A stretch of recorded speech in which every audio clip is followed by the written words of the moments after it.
इस वर्ष 2024 में वैशाख माह एकादशी को मोहिनी एकादशी व्रत का शुभ प्रभाव आपके जीवन पर पड़ सकता है। इस साल 20 मई सोमवार के दिन मोहिनी एकादशी का व्रत और पूजा की जाएगी।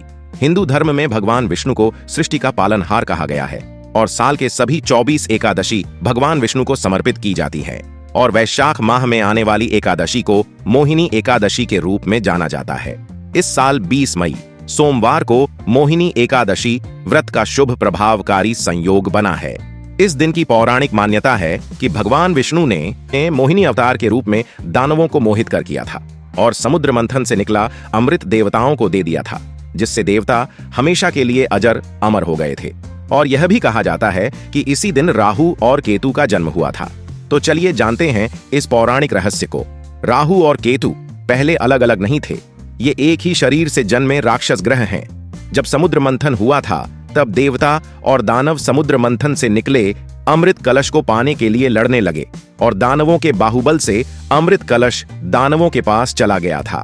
तब देवताओं ने भगवान विष्णु से प्रार्थना की और फिर विष्णु भगवान ने मोहिनी रूप लिया और दानवों को अपने रूप से मोह लिया और मोहिनी रूप से दानव मोहित हो गए और उन्होंने अमृत से भरा कलश मोहिनी को दे दिया और फिर मोहिनी ने अमृत कलश देवताओं को दे दिया।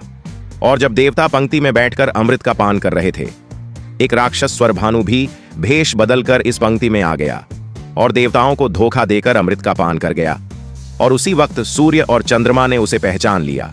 फिर भगवान विष्णु क्रोध में आकर स्वरभानु का सिर धड़ से अलग कर दिया और स्वरभानु अमृत का पान कर चुका था, इस कारण उसका वध नहीं हो पाया और उसका शरीर 2 राक्षसों में बंट गया। उसका सिर राहु कहलाया और धड़ केतु कहलाया। और सूर्य और चंद्रमा ने ही स्वरभानु की सच्चाई भगवान विष्णु को बताई थी, इसलिए राहु और केतु सूर्य और चंद्रमा से दुश्मनी रखते हैं और इसी कारण दोनों ग्रह सूर्य और चंद्रमा का ग्रहण का कारण बन जाते हैं। राहु और केतु के चलने के कारण सूर्य और चंद्रमा पर ग्रहण लगता है और अमृत पान के कारण ये मर नहीं सकते और ये हमेशा सूर्य और चंद्रमा को ग्रहण लगाते रहेंगे।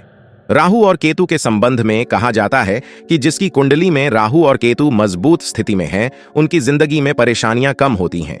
वहीं जिनकी कुंडली में राहु केतु कमजोर स्थिति में है, उनकी जिंदगी में काफी परेशानियां होती हैं। राहु और केतु का दोष लगने पर व्यक्ति तनाव और अनिद्रा का शिकार हो जाता है और गलत फैसले करता है। राहु दोष दूर करने के रोजाना सुबह स्नान करने के बाद ऊरा राहवेनम मंत्र का 108 बार जाप करें और पानी में कुश घास का तिनका डालकर नहाने से भी राहु दोष का प्रभाव कम होता है।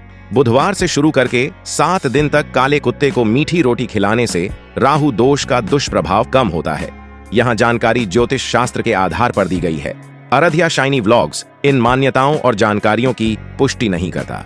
वीडियो पसंद आई हो तो लाइक करें और चैनल को सब्सक्राइब अवश्य करें।